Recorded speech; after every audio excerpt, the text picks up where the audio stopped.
저랑 한 절씩 교독하시겠습니다. 내가 밤에 침상에서 마음으로 사랑하는 자를 찾았노라. 찾아도 찾아내지 못하였노라.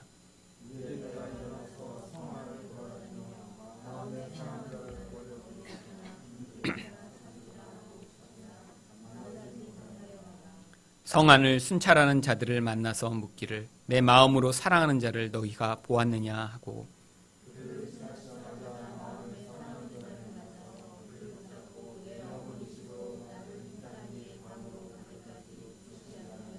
함께 읽겠습니다. 예루살렘 딸들아, 내가 노루와 들사슴을 두고 너희에게 부탁한다. 사랑하는 자가 원하기 전에는 흔들지 말고 깨우지 말지니라. 아멘. 아가서강의 9번째 시간으로 신부의 꿈이라는 제목으로 말씀을 보길 원합니다. 지금으로부터 100여 년 전 프로이드라고 하는 사람이 1900년에 꿈의 해석이라고 하는 책을 출판했습니다. 이 책은 20세기의 참 초입에 출판된 책으로 인간의 정신세계에 대한 아주 큰 변혁을 가져온 책입니다. 이 프로이드의 이 꿈의 해석은 인간이라는 존재의 정신은 우리가 알고 있는 이성만으로 이루어지지 않았고 그 안에 무의식이라고 하는 사람들이 일상에서는 알지 못하는 그 영역이 영향을 미치고 있다라고 하는 그런 주장을 했고요. 당시 사람들 중에는 이런 프로이드의 해석에 대해서 그가 미쳤다라고까지 생각하는 사람들도 많았습니다. 그런데 100여 년이 지났지만 아직도 이제 이 프로이드가 20세기의 정신세계 가운데 가장 큰 공헌을 했다라고 하는 이 사실에 대해서 모든 사람들이 동의하고 있고요. 또 이렇게 무의식의 영역으로 이제 사람들이 이제 그 탐구와 연구를 시작할 수 있는 계기가 되었다고 모두 인정하고 있습니다. 그런데 이 프로이드보다 한 3000여 년 전에 우리 솔로몬은요, 이 프로이드가 그런 주장을 하기 전에 이미 인간의 무의식이 이렇게 훨씬 더 인간의 삶과 또 영적인 영향력 가운데 중요하게 영향을 미치고 있음을 꿈이라고 하는 이런 형식을 빌려 표현을 하고 있습니다. 아가서의 이 3장과 5장에 이 술람미가 꿈을 꾸는 장면이 두 곳이 나옵니다. 이 두 곳 다 바로 인간의 이렇게 영혼 안에 존재하는 그 영향력이 꿈이라는 그런 통로를 통해서 우리가 잠시 엿볼 수 있음을 보여주고 있고요. 또한 이렇게 종교라는 것이 단순히 행위의 문제가 아니라 우리 영혼 안에서 그의 변화와 또 그런 영적 새로워짐을 야기하는 그런 영향력임을 보여주고 있습니다. 결국 이 꿈을 통해서 이렇게 예수님의 사랑이 성도 안에 영향을 미치면 겉모습이 아니라 그 영혼을 변화시키고 있음을 보여주고 있는데요. 첫 번째로 예수님의 사랑이 성도의 내면을 어떻게 변화시키는지를 마음으로 예수님을 찾게 만드는 그런 모습으로 변화되는 것을 볼 수 있습니다. 1절 말씀을 다시 보겠습니다. 내가 밤에 침상에서 마음으로 사랑하는 자를 찾았노라. 찾아도 찾아내지 못하였노라. 여기 벌어지는 내가 침상에서 마음으로 사랑하는 자를 찾았다라고 하는 이 이야기는요, 지금 꿈속에서 벌어지고 있는 일입니다. 어떤 사람들은 이게 꿈인지 아닌지 명확히 알 수 없다라고 하는데요. 사실 똑같은 내용이 이제 5장에도 반복되고 있고요. 또 그 두 가지를 비교해 볼 때 이것은 분명히 술람미가 이렇게 꿈속에서 내적으로 경험하고 있는 이야기를 기록하고 있다는 사실을 알게 되는 것입니다. 그런데 여기서 의문이 싹 듭니다. 왜 술람미는 갑자기 이렇게 꿈을 꾸기 시작했고요? 꿈속에서 왜 신랑을 잊어버리게 된 것일까요? 그것은 아직 이 술람미가 내적으로 신랑과의 깊은 연합을 이루지 못한 상태임을 보여주는 것입니다. 이 술람미가 지금 신랑의 사랑을 맛보았어요. 신랑이 얼마나 좋은지 경험을 했어요. 그런데 그 경험은 그의 일상적인 경험에 불과했지 영혼까지 아직 영향을 미치지 못한 것입니다. 인간이라고 하는 존재는요, 내가 머리로 어떤 것을 경험했다고 해서 그것이 그의 전 존재에 영향을 미치지 못합니다. 우리도 또한 어떤 것을 내가 결정했다고 해서요, 그것이 내 결정대로 그렇게 행할 수 없는 경우가 많이 있거든요. 또 내가 이렇게 해야겠다, 하지 말아야겠다고 생각했다고 해서 또 우리가 그렇게 하거나 하지 못하는 그런 경우보다는 내 내면에서 어떤 종류의 영향력과 또 그런 결과로 말미암아 전혀 생각하지 않았던 반응을 하게 되는 경우도 아주 많이 있습니다. 특별히 우리가 어떤 감정에 사로잡힐 때, 슬픔에 사로잡혔거나 두려움에 사로잡혔거나 분노에 사로잡히면요, 머리로 내가 이렇게 해야지라고 생각하는 것, 그건 말고 엉뚱한 나도 예상치 못한 그런 행동이 내 안에서 튀어나오거든요. 인간이라는 존재는 이처럼 단순히 겉에 보이는 영역으로 존재하는 게 아니라요, 그 내면에는 인간이 잘 알지 못하는 깊은 영적 영역이 존재하고 있는 것입니다. 술람미가 이렇게 신랑의 그런 관계 가운데 이렇게 신랑의 깊은 사랑을 맛봤어요. 이전에는 신랑이 이렇게 겉으로 보이지 않으면 두려움에 떠는 그런 여자였습니다. 바로 그래서 아가서 2장 14절에 이렇게 신랑이 찾아왔을 때 그런 술람미의 상태를 이렇게 묘사하는데요. 바위 틈 낭떠러지 은밀한 곳에 있는 나의 비둘기야, 내가 내 얼굴을 보게 하라, 내 소리를 듣게 하라. 신랑이 이렇게 찾아왔는데 지금 그 신부의 상태를 바위 틈 낭떠러지 은밀한 곳에 있는 비둘기라고 묘사합니다. 왜 이렇게 묘사하는 걸까요?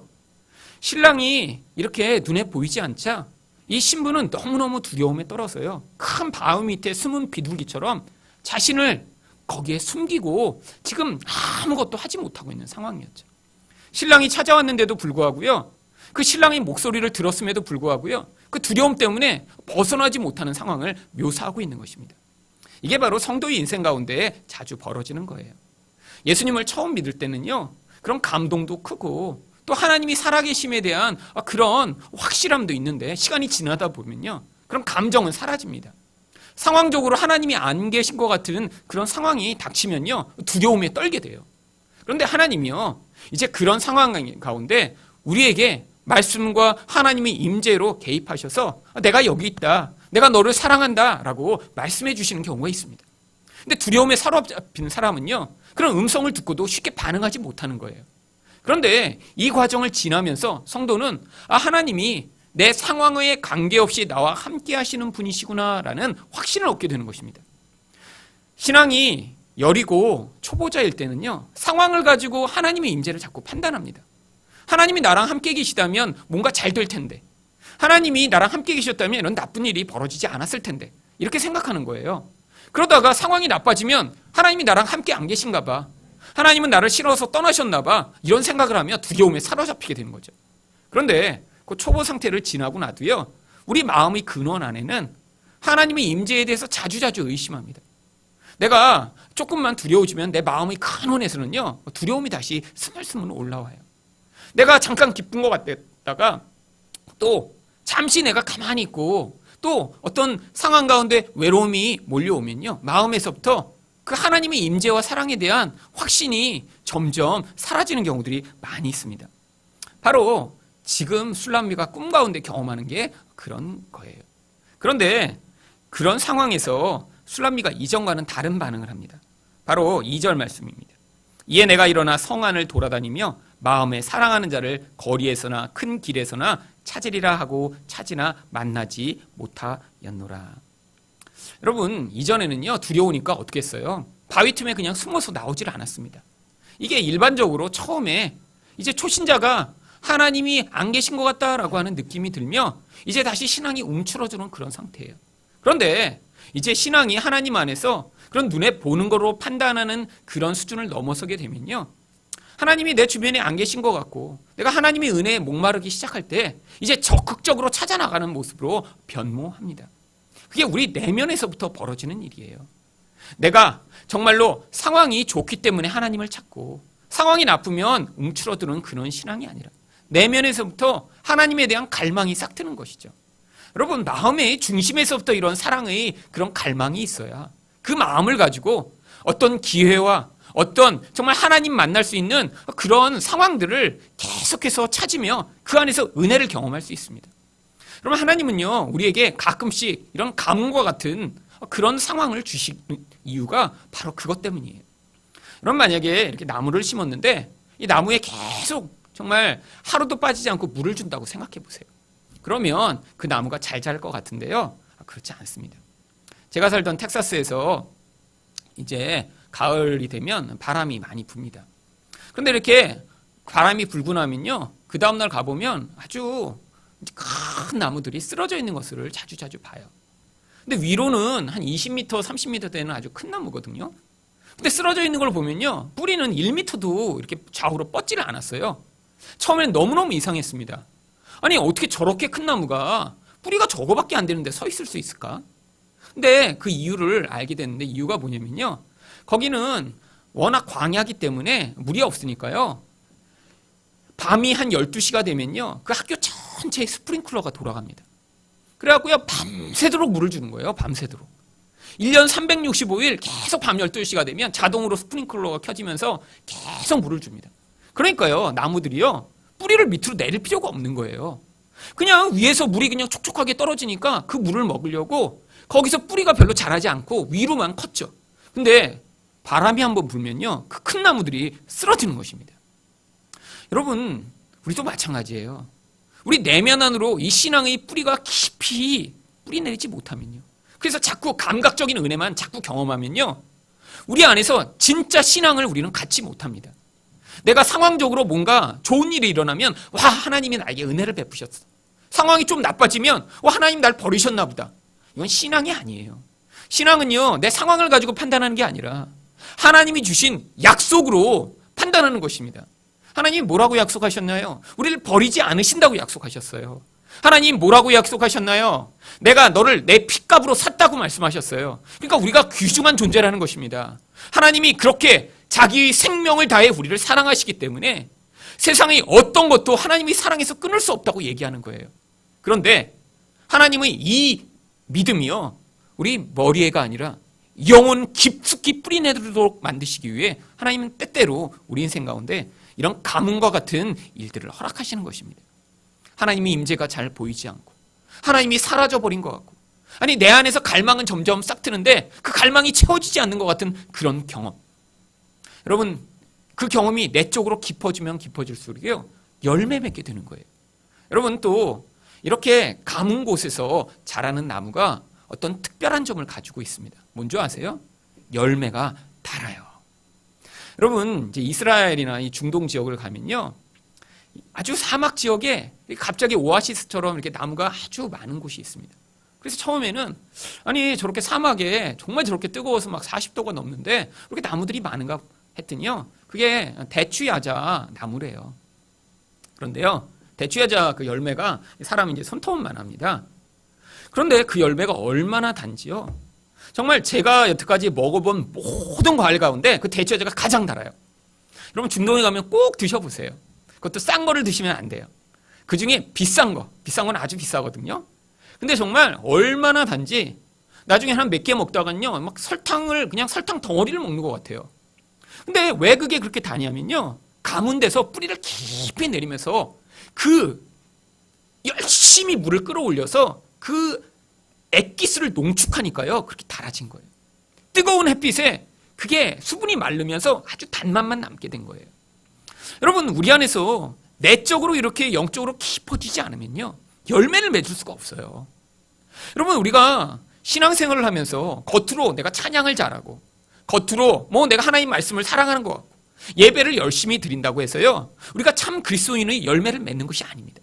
열매는요, 하나님이 주신 생명을 겉으로 드러내는 거예요.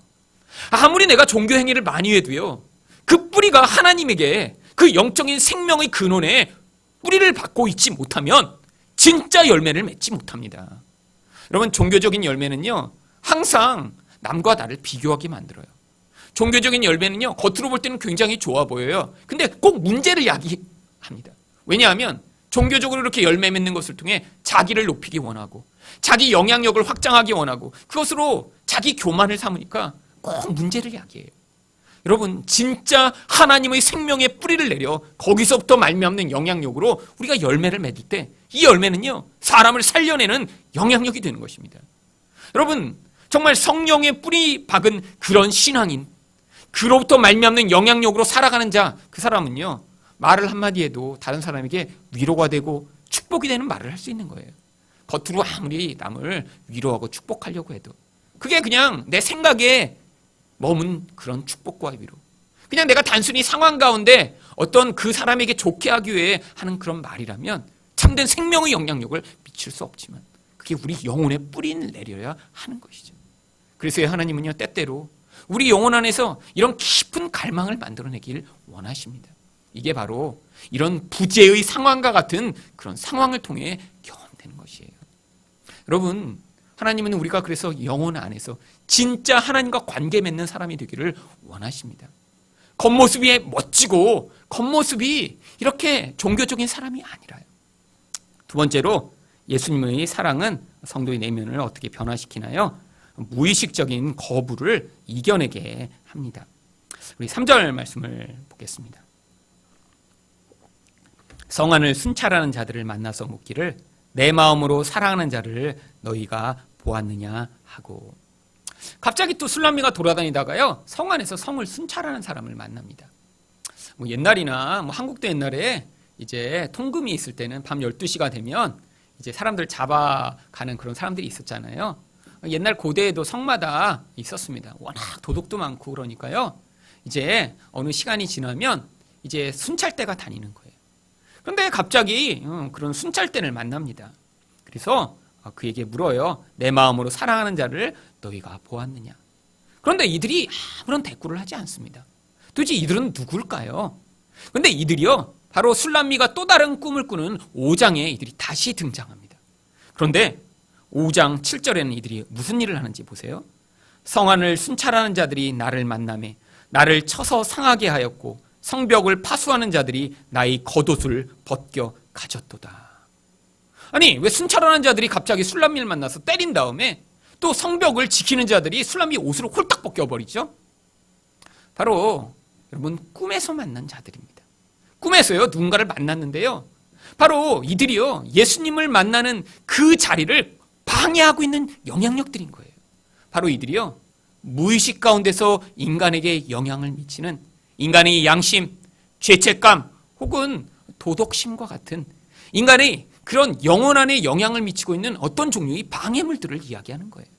그런데 여기서는 아직 그들이요, 이제 이 술람미의 영혼 안에 깊이 그 영향력이 깊어지지 않았기 때문에 그냥 그들을 외면하는 것처럼 마치 아무런 지지도 혹은 거부도 하지 않는 것처럼 그렇게 반응하는 모습으로 나오는 것입니다.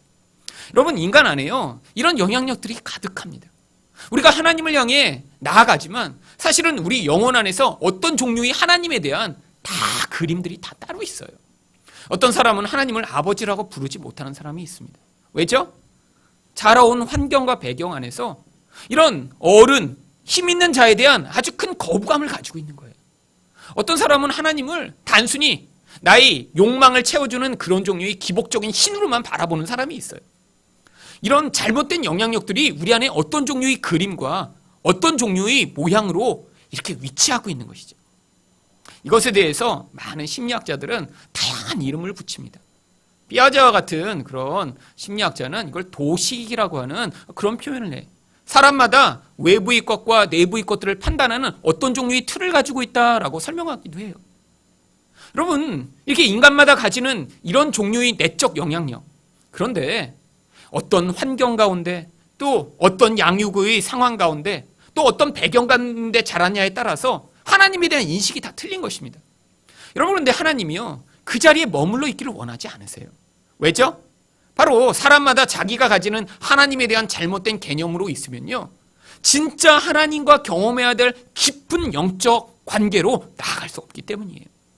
여러분, 70년대 사람들은요, 하나님을 바라볼 때 기복적으로밖에 바라볼 수밖에 없었어요. 왜냐하면 너무 가난하게 살았기 때문이에요. 너무 삶의 환경이 힘들었어요. 그러니까 예수를 믿는다는 건요, 내 삶에서 유용하고 내 환경이 좋아지고 내가 아프면 내 아픈 상황에서 치료가 임하는 그런 하나님으로밖에 하나님을 믿을 수밖에 없었어요.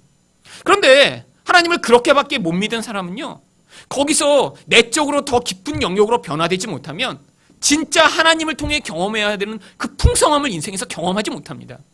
왜냐하면 하나님이 나의 병을 고쳐주고 나를 부자 되게 만드는 하나님으로만 생각했는데 인생에서 그렇게 그런 일들이 벌어지지 않는 경우가 많이 있거든요. 여러분, 그렇게 될 때 어떻게 되죠? 하나님과의 관계가 깨어져 버립니다. 신앙이라고 생각했던 그 모든 것이 무너져 버려요. 여러분, 이렇게 우리 마음에서 어떤 종류의 그런 틀들이 있으면요, 우리 믿음과 신앙이 깊어지기 위해서는요, 그것을 뛰어넘어야 하는 그런 단계가 있는 것입니다. 우리 안에서 그래서 내가 진짜 하나님을, 성경이 계시하고 있는 그 하나님대로 믿고 있는가? 우리 안에서 끊임없이 나의 마음을 점검하고 내 삶에서 나타나는 그 모든 환경을 통해 내가 도대체 어떤 모습을 내 마음에 가지고 있는지를 계속해서 들여다보아야 해요. 여러분, 여러분들이 어려서 어떤 삶을 살았는지, 어떤 영향력이 있었는지 사실 우리는 기억도 못하고요, 내가 자신이 기억해낼 수도 없어요. 하지만 하나님이요, 우리 인생 가운데 그런 모든 경험들을 또 그 자리로부터 벗어나게 하셔서 더 깊은 영역에서 하나님이 진짜 어떤 분인가를 우리에게 알려주시기를 원하십니다.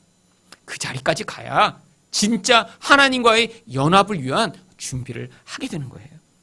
마지막으로 예수님의 사랑은 성도의 내면을 어떻게 변화시키나요? 부끄러운 근원까지 주님께 드러내게 합니다. 4절 말씀을 다시 보겠습니다. 그들을 지나치자마자 마음에 사랑하는 자를 만나서 그를 붙잡고 내 어머니 집으로 나를 잉태한 이의 방으로 가기까지 놓지 아니하였노라. 이런 마음의 벽을 통과하고 났더니요, 거기서 바로 자기 사랑하는 자를 만납니다. 사랑하는 자는 늘 거기에 있었어요. 멀리 있던 게 아니에요. 여러분, 예수님은요, 늘 지금 우리가 영원히 떠나지 않겠다고 약속하셔서 우리에게 성령을 주셨습니다. 여러분, 우리가 내가 하나님이 나와 함께 하는가 아닌가 내가 그렇게 상황적으로 생각한다고 해서 하나님이 계시거나 안 계시거나 그런 게 아니에요. 하나님이 계시다고 약속하셨으면 계신 것입니다. 그런데 왜 하나님이 안 계신 것 같은가요? 자주 하나님의 임재를 우리가 부인하게 되나요? 우리가 자꾸 외적인 것으로 하나님을 판단해서 그래요. 내 마음의 벽이 하나님이 계시다는 사실을 느끼지 못하도록 가로막고 있어서 그렇죠. 그런데 그 자리로 들어가면요, 거기에 바로 하나님이 우리와 늘 함께 계셨음을 깨닫게 하시는 것입니다. 그런데 그 자리에서 갑자기 어디를 가게 되나요? 그를 만나 내 어머니의 집으로 나를 잉태한 이 방으로 같이 갑니다. 여러분, 도대체 어머니의 집은 어디고 나를 잉태한 이 방은 도대체 어디인가요? 바로 이 술람미가 잉태한 그 존재의 근원을 이야기하는 거예요. 인간 존재의 근원, 그 존재가 시작된 그 모든 시작점. 근데 이 시작점이 도대체 어디라고 성경이 이야기하냐면 에스겔서 16장 3절입니다. 이르기를 주 여호와께서 예루살렘에 관하여 이같이 말씀하시되 내 근본과 난 땅은 가나안이요 내 아버지는 아모리 사람이요 내 어머니는 햇사람이라. 여러분, 근원이 좋은 곳이 아니에요. 근원을 찾아갔더니요, 이방 땅이에요. 근원을 찾아갔더니요, 우상 숭배자들이에요. 근원을 찾아갔더니요, 하나님의 심판을 받고 멸망당할 그런 근원인 거예요. 여러분, 이게 바로 우리 실체입니다. 여러분, 술람미는 알고 있어요. 자기 어머니 집으로 가도요, 자기는 근원이 아주 고귀한 집안의 태생이 아니에요. 여러분, 솔로몬은요, 원래 왕의 집안의 그런 아들이잖아요. 그런데 그러면 내 근원으로 찾아갔더니 나도 멀리 이방 나라의 사실은 숨겨진 공주였어요. 이렇게 해야 뭐가 이야기가 맞는 게 아닐까요? 당신이 그렇게 왕이시면 사실은 나도 지금은 이렇지만 옛날엔 원래 왕가였는데 지금 이제 몰락해서 이런 모습으로 살고 있지만 진짜 내 근원으로 가보면 우리 아버지가 원래 이렇게 몇 대 왕이셨고 우리 어머니도 이렇게 사실 팔찌를 보세요. 옛날에 왕비였다는 게 이렇게 증거가 있어요. 그게 아니라 어머니 집으로 갔더니 농사 짓고 있는 깡촌인 거예요. 아무것도 아닌 거예요. 그게 바로 우리 근원입니다. 여러분, 여기에서부터 뭐가 시작되는 줄 아세요? 여러분, 바로 진짜 사랑이 드러나는 거예요. 여러분, 겉모습으로 멋지게 보였는데 여러분, 그 근원 안에 이렇게 부끄럽고 추한 분이 있는데도 다른 사람이 그걸 알고도 계속 사랑한다. 그때 그게 진짜죠. 여러분, 가끔씩 그래서 그런 영화가 있잖아요. 진짜 어디 귀족인데 진짜 이렇게 왕자인데 자기 신분을 이렇게 평범한 사람으로 숨기고 그래서 진짜 사랑을 찾기 위해 이렇게 오는 그런 왕자의 이야기. 왜죠? 아니, 왕자로 있으면 사람들이 그 겉모습만 보고 사랑할 테니까요. 근데 그 허름한 모습을 보고도 사랑할 때 그게 진짜 사랑인 줄 알게 되는 거 아니에요.